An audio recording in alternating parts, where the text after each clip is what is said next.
My fellow priests, good morning, good afternoon, or good evening, as the case may be.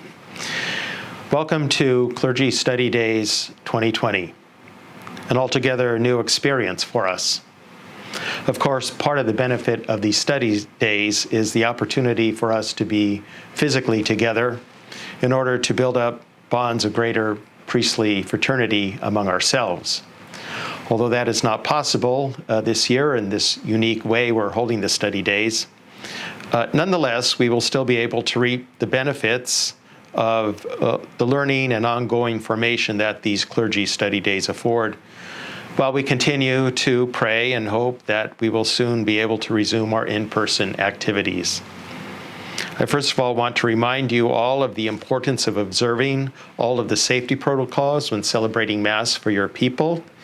This is very important. Please renew those protocols and make sure you are strictly adhering to them. We do not want any possible infection at all in the celebration of our Masses. This is critically important. So make sure you're strictly abiding by all of the protocols.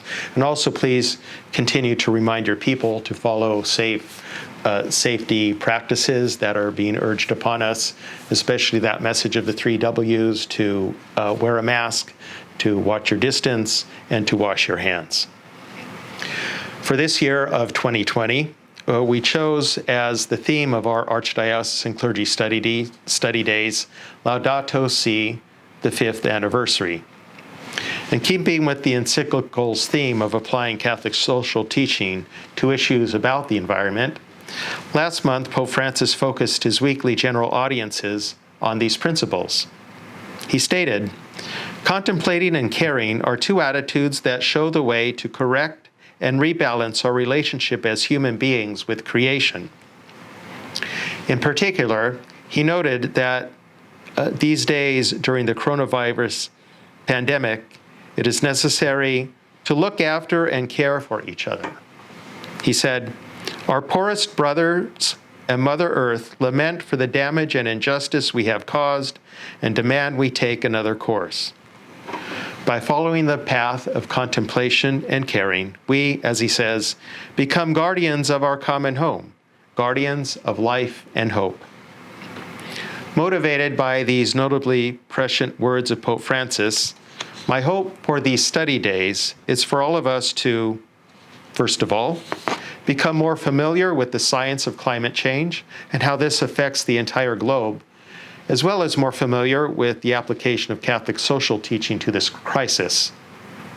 And second, to surface ideas for how you can educate your people on all of this, and also to find ways to, as they say, green our facilities, reducing their carbon footprint and thus making them more environmentally friendly and responsible. Reflecting on our God-given home in this year of 2020, we now have a clearly visible preponderance of scientific evidence on the grave climate emergency our common home is facing at this time. That is, evidence which is empirically verifiable. Among the most prominent scientific studies yielding evidence on climate change is the work of the United Nations Intergovernmental Panel on Climate Change. Established in 1988 and consisting of over 900 scientists, the IPCC provides yearly scientific assessments about climate change. The IPCC prepares assessment reports about knowledge on climate change, its causes, its potential impacts, and response options. Additionally, the results of ongoing scientific studies worldwide are published in highly distinguished professional journals, including Science, the Journal of the American Association for the Advancement of Science, and Nature, the International Journal of Science. With regard to the science in general, 75% of all landmass and 66% of the world's marine environments have been severely altered by human activity. Of course, it is the world's most vulnerable people who are bearing the brunt of environmental degradation, in addition to that of conflict, inequality, and injustice. At least half of the world's population does not have access to essential health services, and nearly 30% of the population of small island states live at less than 15 feet above rising sea levels. I would like to point out some specific facts that we all need to be aware of. First of all is the infamous deforestation happening in the Amazon. Certainly one of the principal themes of the recent Amazon Synod that unfortunately received far too little attention. Scientists estimate that approximately 20% of the Amazon rainforest has disappeared over the past 50 years. While the people living in the Amazon region are the most obvious among those vulnerable people bearing the brunt of the climate crisis, deforestation is impacting human life worldwide because removing trees and vegetation releases more carbon dioxide into the atmosphere than even transportation. In fact, the Amazon itself holds a quarter of all carbon dioxide absorbed by land, but the amount of carbon it stores has already dropped by 1/3 since the 1990s. The carbon emitted from clearing Latin American forests roughly equals the emissions of 125 million US cars. But the impact goes far beyond the Amazon region. It affects us all. This is why reducing deforestation and promoting reforestation is essential, especially in the Amazon, for reforestation is a way of removing excess carbon dioxide from the atmosphere. To give some perspective, within the global carbon cycle, tropical forests have a carbon sink roughly equal to what is in the atmosphere. Approximately half of that is in the Amazon region. Hence, to lose the Amazon would dramatically increase climate change.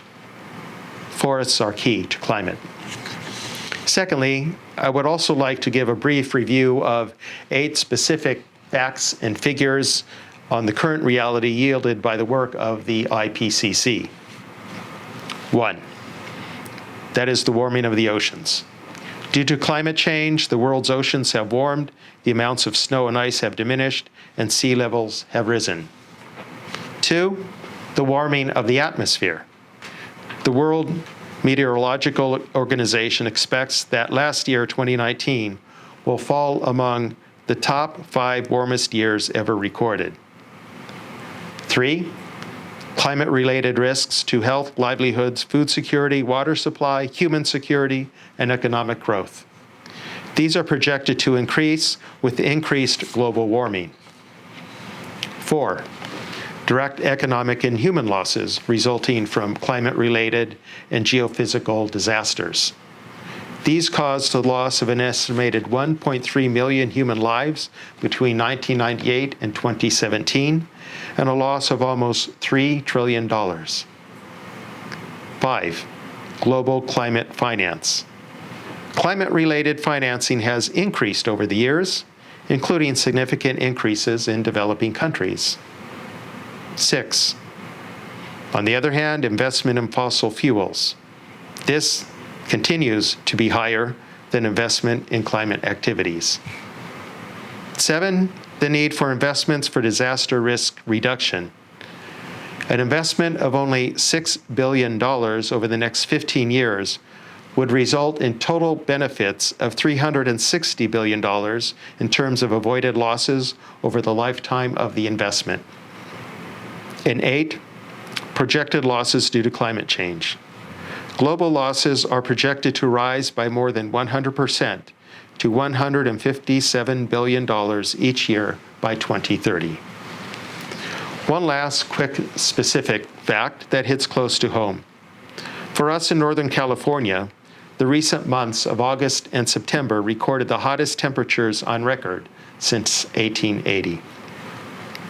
In view of this and more, it is no surprise that Pope Francis is warning us that we are now in a state of climate change emergency.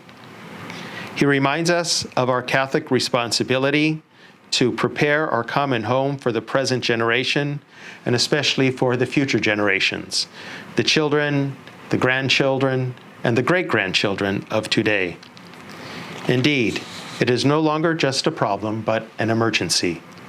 Pope Francis is calling all of us, each one of us, to defend and to protect all of creation, the very home God has given us. Our study days this year are one effort we are making to respond to this call. I am grateful to the 3 prominent climate ethicists who have accepted our invitation to offer presentations on related ecological challenges in Laudato Si. The speakers are Reverend Dr. Jostrom Kuritharam of the Vatican Dicastery for the Promotion of Integral Human Development, Dr. Christiana Zenner of the Theology Department of Fordham University, and Reverend Dr. Alexandra Martins of the Theology Department of Marquette University. Dr. Kuritharam received his PhD from the Gregorian University in Rome. He served as professor of philosophy of science at the Pontifical Salesian University in Rome and at Oxford University. His publications include Creation and Crisis, Science, Ethics, Theology, Philosophical Roots of the Ecological Crisis, Descartes and the Modern Worldview, and the 10 Commandments of Laudato Si. Dr. Zenner received her PhD from Yale University. She serves as professor of theology, science, and ethics at Fordham University. Among many scholarly articles, her publications include the first and second editions of Just Water, Theology, Ethics, and Global Freshwater Crises. Dr. Martins received his PhD from Marquette University. He serves as a professor of social ethics, global health, and philosophy of religion. Among many scholarly articles, his publications include, now these titles are in Portuguese, so those of you who speak Portuguese, please forgive my poor pronunciation, but I'll do my best. So they include Introdução à Cristologia Latino-Americana, A Pobreza e a Graça, Bioética, Saúde e Vulnerabilidade.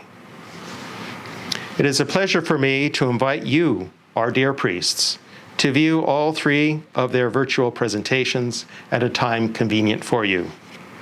Dr. Kuritharam will speak on Laudato Si and the call to care for creation and one another.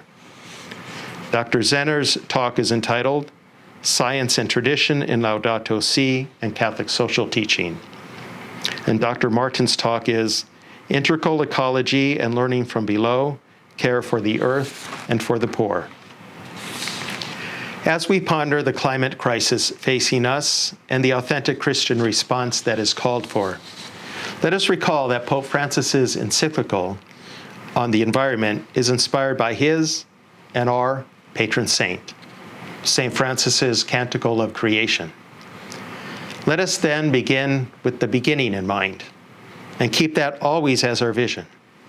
In creating the human race, God created them male and female and gave them dominion over the earth.